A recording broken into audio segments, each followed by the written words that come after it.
नमस्कार, मैं हूं आपके साथ राखी लांबा और आप देख रहे हैं HNN न्यूज। सीधी तस्वीरें अरवल से आपको दिखाते हैं, जहां केंद्रीय गृह मंत्री अमित शाह क्या कुछ कह रहे हैं, आप खुद सुनिए। पार्टी के नेता नरेंद्र मोदी जी ने किया। इनके लिए बाबा साहब का नाम वोट बटोरने का स्थान, हमारे लिए बाबा साहब अंबेडकर का नाम श्रद्धा का केंद्र है मित्रों, श्रद्धा का केंद्र है। और आज मैं कहकर जाता हूं, हमने एक गरीब दलित के बेटे रामनाथ कोविंद को हमने देश का राष्ट्रपति बनाने का काम किया। और सबसे ज्यादा दलित सांसद, ट्राइबल सांसद और ओबीसी सांसद किसी के जीत कर आते हैं तो हमारे एनडीए के जीत कर आते हैं। बाबूजी जगजीवन राम का भी जीवन भर अपमान किया, उनको उन्होंने प्रधानमंत्री नहीं बनने दिया। भाइयों बहनों,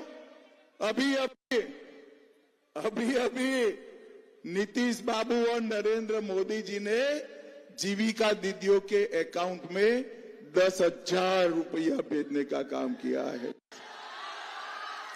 अब अरवल वालों, आप लोग तो खुश होकर ताली बजाते हो, परंतु ये महाठगबंधन वाले कहते हैं हम इसको वापिस ले लेंगे। मैं आज कहकर जाता हूं, अरे चिंता मत करो तुम, मैं कहकर जाता हूं किसी की हिम्मत नहीं है जीविका दीदियों के 10,000 रुपये को हाथ लगाने की, किसी की हिम्मत नहीं। इतना ही नहीं भाइयों बहनों, अगर एनडीए की सरकार बनी तो हम जीविका दीदियों के बैंक अकाउंट में और 2 लाख रुपया 2.5 साल में डालने वाले हैं। 2.5 साल।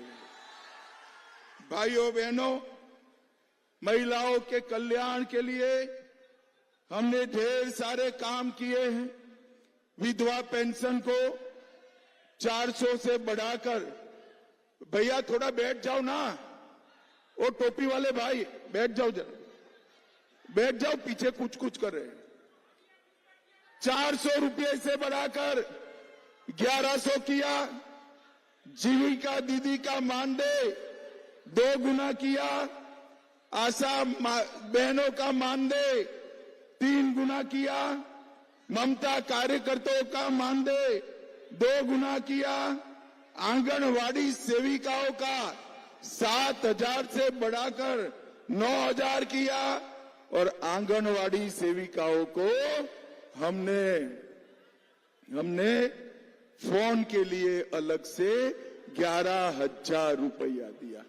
महिलाओं का सम्मान ये महाठगबंधन वाले नहीं कर सकते। और मुझे बताओ भाई, अयोध्या में जो राम मंदिर बना है, बनना चाहिए था या नहीं बनना चाहिए था? अरे क्या ऐसी आवाज में बोलते हो अरवल वालों, जोर से बोलो, बनना चाहिए था या नहीं बनना चाहिए था?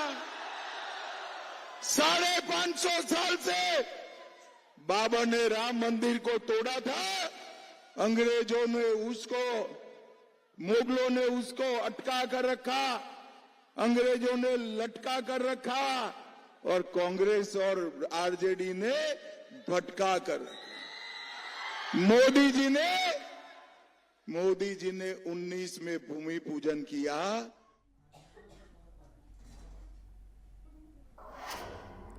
और वहीं दूसरी तरफ बिहार के डिप्टी सीएम सम्राट चौधरी की जन्मतिथि का मामला, इस मामले को लेकर सुप्रीम कोर्ट में याचिका दायर की गई है। याचिका में सम्राट चौधरी पर झूठे हलफनामे का आरोप लगाया गया है।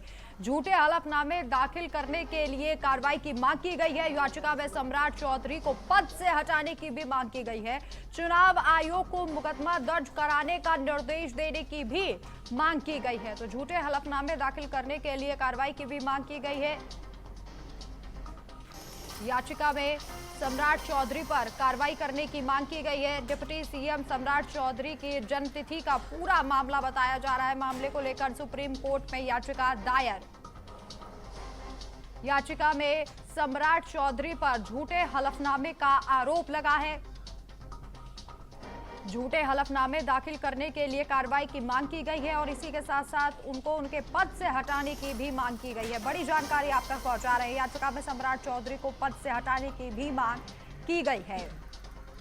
मामले को लेकर सुप्रीम कोर्ट में याचिका दायर की गई है, यानी कि सम्राट चौधरी एक बार फिर से मुश्किलों में घिरते हुए नजर आ रहे हैं और इस याचिका में सम्राट चौधरी पर झूठे हलफनामे का आरोप लगाया गया है। झूठे हलफनामे दाखिल करने के लिए कार्रवाई की मांग की गई है और यह भी कहा गया है कि उन्हें उनके पद से हटाया जाए, यानी कि डिप्टी सीएम के पद से हटाया जाए।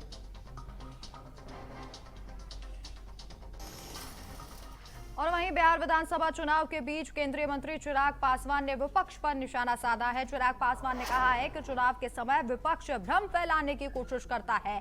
चिराग पासवान ने कहा कि अगर विपक्ष को एसआईआर से कोई दिक्कत है तो उन्हें सीधे कोर्ट में शिकायत दर्ज करवानी चाहिए। उनका यह भी कहना है कि कोर्ट में शिकायत होने से सब कुछ स्पष्ट हो जाएगा और सच्चाई सामने आ जाएगी।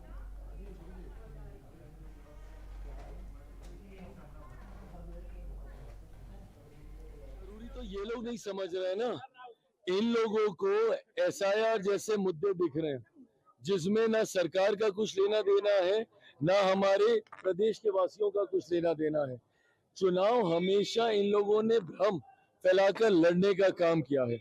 आप देखिएगा कि विपक्ष की ये रणनीति का हिस्सा बन गया है कि जब जब चुनाव आएगा तो एक फॉल्स नैरेटिव सेट किया जाता है, भ्रम फैलाया जाता है, डराया जाता है। लोकसभा के वक्त तो बात की थी ना इन लोगों ने आरक्षण की, क्या बोल रहे थे कि आरक्षण समाप्त हो जाएगा, लोकतंत्र की हत्या हो जाएगी, संविधान खत्म कर दिया जाएगा। आज 1.25 साल से ज्यादा होने को आया है मेरी केंद्र की सरकार को बने हुए। आप बताइए प्रधानमंत्री नरेंद्र मोदी जी के नेतृत्व में किसका आरक्षण छीन लिया गया। और अब खबर गोंडा से है, जहां जिले के नवाबगंज थाना क्षेत्र के दयालपुर गांव से हर्ष फायरिंग का वीडियो वायरल होने का मामला सामने आया है। इस वायरल वीडियो में संदीप पांडे नाम का युवक कुर्सी पर बैठकर बंदूक से हवाई फायरिंग करता नजर आ रहा है। बताया जा रहा है कि ये वीडियो 4 दिन पुराना है। इस वीडियो के वायरल होने के बाद एसपी विनीत जायसवाल ने नवाबगंज थाना अध्यक्ष को जांच के आदेश दिए हैं और कार्रवाई के निर्देश दिए हैं।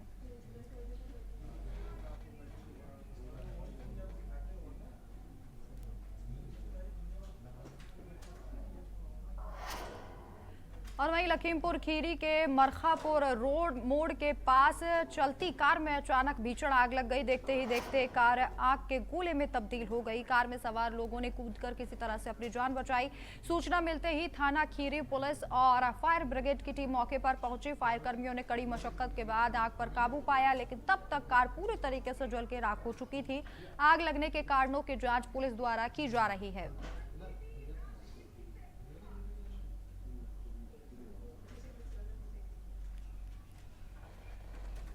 चलती कार में आग लगी है और इसके बाद टीम वहां पर पहुंची और आग पर काबू पाया है।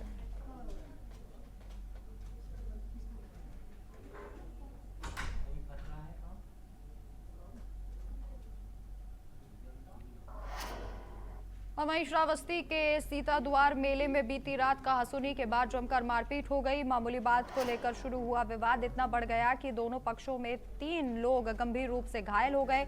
मारपीट के बाद मेला स्थल पर भगदड़ मच गई और लोगों में दहशत का माहौल बन गया। सूचना मिलते ही पुलिस मौके पर पहुंची और घायलों को अस्पताल भेजा, जहां उनका उपचार चल रहा है। फिलहाल पुलिस पूरे मामले की जांच में जुटी हुई है।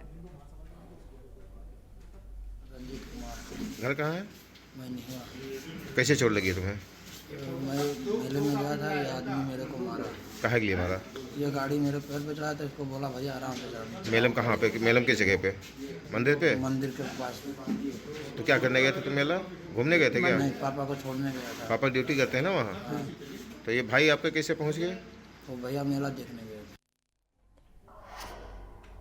और वहीं सीतापुर मदरसे में तालीम ले रही नाबालिग बच्ची के साथ दुष्कर्म की वारदात सामने आई है। मदरसे में पढ़ाने वाले मौलाना इरफान कादरी ने बच्ची के साथ दुष्कर्म की घटना को अंजाम दिया।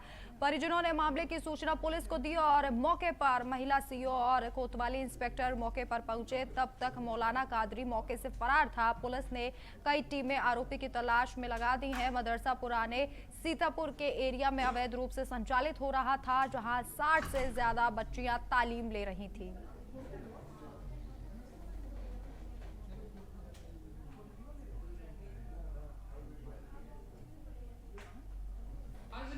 11/2025 को थाना कोतवाली नगर को डायल 112 के माध्यम से एक सूचना प्राप्त हुई कि थाना स्थानीय पे स्थित एक मदरसे के प्रबंधक के द्वारा वहां पे पढ़ने वाली एक छात्रा के साथ दुष्कर्म की घटना कारित की गई है। परिजनों से तहरीर प्राप्त करके अग्रिम विधिक कार्रवाई की जा रही है। बिजनौर के चांदपुर नगर में उस वक्त हड़कंप मच गया जब मायके में रह रही पत्नी को उसके पति ने गोली मार दी। गंभीर रूप से घायल महिला को स्थानीय अस्पताल ले जाया गया। पुलिस ने मौके पर पहुंचकर जांच शुरू कर दी है और पीड़िता सहित पति सहित 2 लोगों के खिलाफ रिपोर्ट दर्ज किया है और आरोपियों की तलाश लगातार जारी है।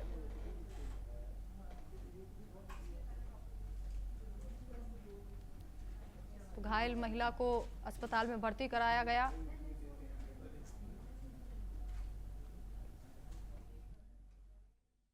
आज दिनांक 9/11/2025 को थाना चांदपुर के मोहल्ला काजी यादगान से एक अर्सी जवान नाम की महिला थाने पर आई। उनके द्वारा बताया गया कि उनके पति के साथ डिस्प्यूट चल रहा था तथा पिछले 8-9 महीने से वो अपने मायके में रह रही थी।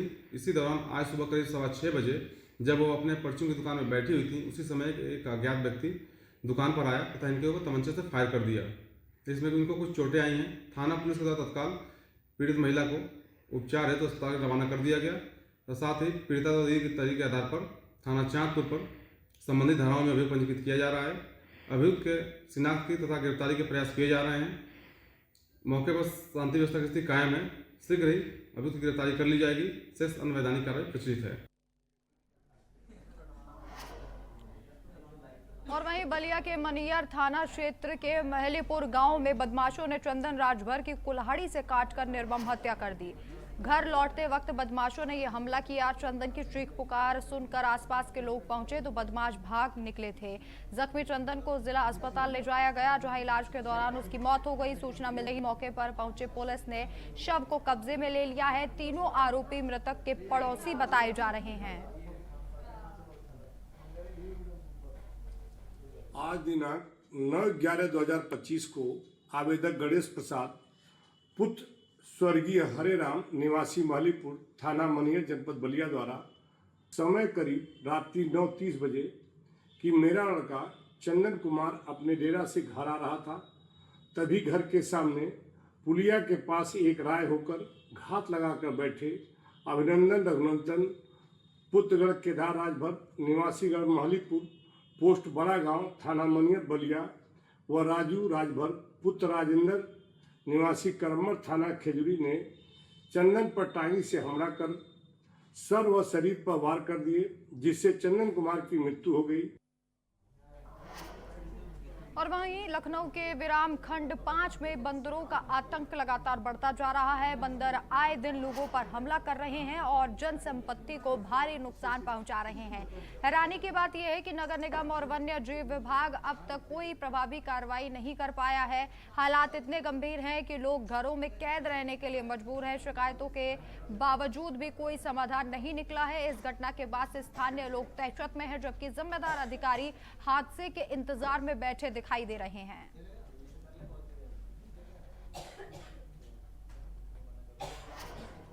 और वहीं दिल्ली मुरादाबाद हाईवे पर एक चलती कार में अचानक आग लग गई। कार में सवार लोगों ने तत्परता दिखाते हुए समय रहते बाहर कूदकर अपनी जान बचाई है। आग लगने के बाद हाईवे पर अफरा तफरी मच गई और कुछ समय के लिए ट्रैफिक भी बाधित हो गया। सूचना मिलने पर फायर ब्रिगेड की टीम मौके पर पहुंची और कड़ी मशक्कत के बाद आग पर काबू पाया।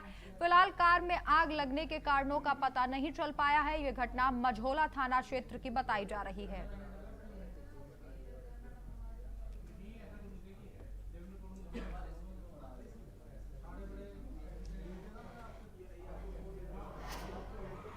अगली खबर श्रावस्ती से है, जहां अमर हवा गांव नालियों में की सफाई ना होने के कारण गंभीर स्थिति में है। ओवरफ्लो हुई नालियां, सड़कों पर गंदा पानी बह रहा है और गलियां दलदल में बदल गई हैं। बरसात बीतने के महीनों बाद भी जल भराव और कीचड़ का हाल जस का तस है।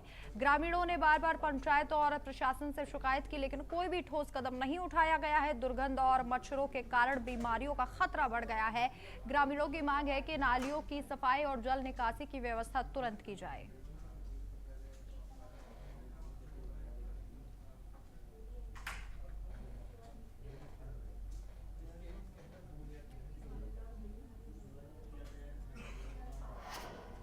और वहीं कन्नौज के हुसैन नगर गांव से खबर है, जहां पीएम मोदी के स्वच्छ भारत मिशन की लापरवाही उजागर हुई है। जानकारी दे दें कि इस गांव में सड़क किनारे और सार्वजनिक जगहों पर कूड़े के ढेर जमा है। ग्रामीणों का आरोप है कि सफाई कर्मचारी सिर्फ प्रधान के घर और पंचायत सचिवालय के आसपास ही सफाई करते हैं, जबकि बाकी गाँव में गंदगी बनी रहती है। इसके साथ ही प्रधान पर गौचर भूमि पर अपनी फसल उगाने का आरोप है, जिससे गाँव के पशु चारे के लिए तड़प रहे हैं। शिकायत करने पर भी फर्जी रिपोर्ट की जा रही है।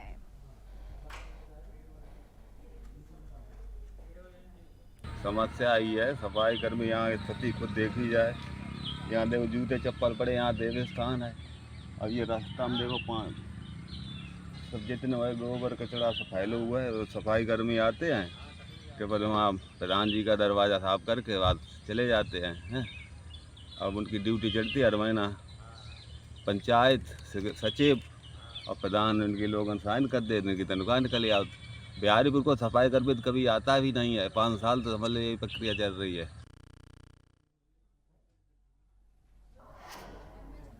और अब सीधी तस्वीरें रोड शो की आपको दिखाते हैं, जहां राजस्थान के मुख्यमंत्री भजन लाल शर्मा रोड शो करते हुए नजर आ रहे हैं। वसुंधरा राजे भी उनके साथ मौजूद हैं, जो राजस्थान के 4 बार के मुख्यमंत्री हैं।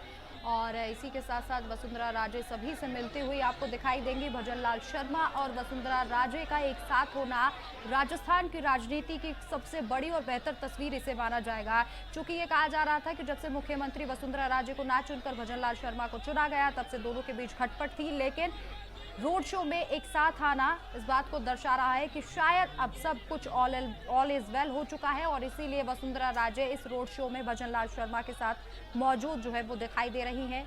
भजन लाल शर्मा का रोड शो और वसुंधरा राजे राजस्थान की 4 बार की मुखिया रही वसुंधरा राजे पहली महिला मुख्यमंत्री राजस्थान की।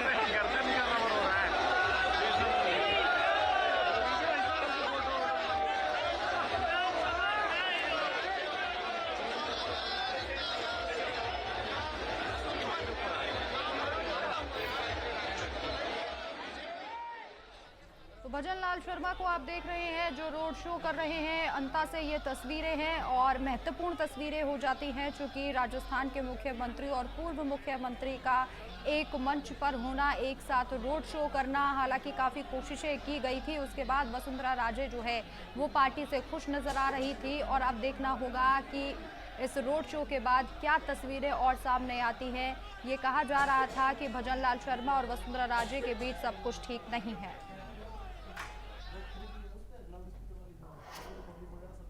चलिए आगे बढ़ते हैं। दुखद खबर फतेहपुर से है, जहां शादी से लौटते समय एक बड़ा हादसा हो गया। दरअसल ट्रैक्टर ट्रॉली जिसमें शादी का सामान था, अनियंत्रित होकर खंदक में पलट गया। इस हादसे में दुल्हन के भाई और चालक की मौके पर मौत हो गई। बता दें कि यह हादसा तब हुआ जब ट्रैक्टर का पहिया चलते समय निकल गया। सूचना मिलते ही मौके पर पहुंची पुलिस ने दोनों के शवों को कब्जे में लेकर पोस्टमार्टम के लिए भेज दिया है। जानकारी दे दें कि यह घटना सुल्तानपुर घोष थाना क्षेत्र के मोहम्मदपुर गोती पुल के पास की है।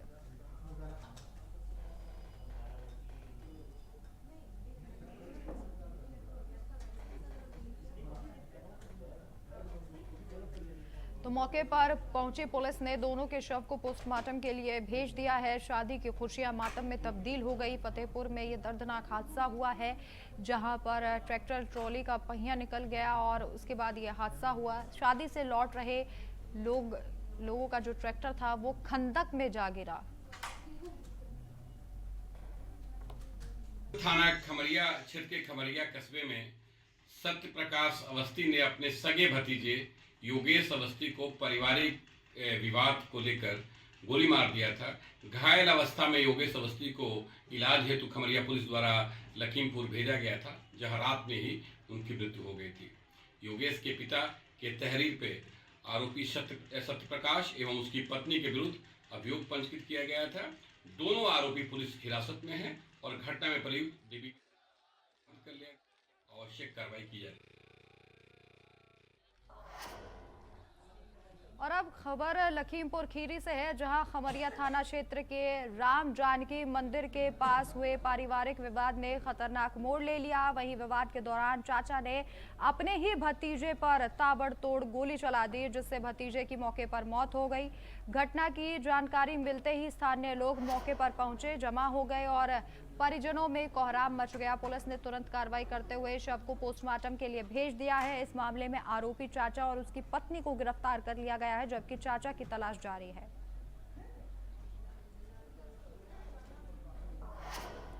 और वहीं प्रयागराज में माघ मेला 2026 की तैयारियां शुरू हो गई हैं। 70 करोड़ की लागत से बसेगा मेला। कल सुबह 11 बजे पुलिस लाइन में भूमि पूजन होगा। मेले के शांतिपूर्ण आयोजन के लिए पहले पूजा की जाएगी। मेला क्षेत्र में भारी पुलिस बल तैनात है और सुरक्षा के पुख्ता इंतजाम कर दिए गए हैं। तो मेले के शांतिपूर्वक तरीके से हो, इसके लिए सबसे पहले पूजा की जाएगी। प्रयागराज में माघ मेले का आयोजन होगा। कल सुबह 11 बजे पुलिस लाइन में भूमि पूजन किया जाएगा। अंतिम चरण में माघ मेले की सभी तैयारियां हैं और पूजन किया जाएगा।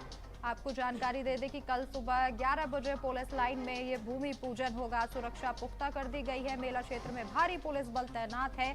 मेले के शांतिपूर्ण आयोजन के लिए सबसे पहले पूजन किया जाएगा, भूमि पूजन किया जाएगा।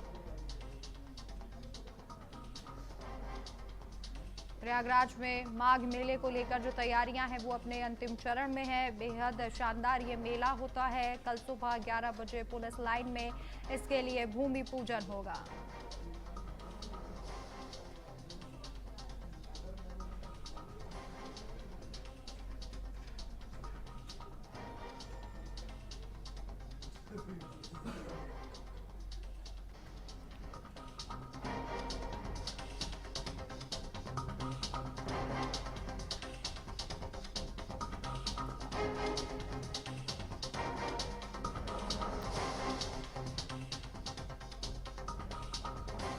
तो लखनऊ से बड़ी जानकारी है। लाउड स्पीकर को लेकर अभियान चला है। सभी धार्मिक स्थलों से हटाए जा रहे हैं लाउड स्पीकर। 3 दिनों तक ये अभियान चलेगा। यूपी सरकार के आदेश पर ये एक्शन जो है वो लिया गया है और सभी मंदिरों से लाउड स्पीकर जो है वो हटाए जा रहे हैं। सभी धार्मिक स्थलों से लाउड स्पीकर हटाए जा रहे हैं। 3 दिन तक ये अभियान चलाया जाएगा। यूपी सरकार के आदेश पर ये एक्शन किया जा रहा है और तमाम धार्मिक स्थलों से लाउड स्पीकर जो है वो हटाए जाएंगे और लगातार पुलिस एक्शन मोड में नजर आ रही है।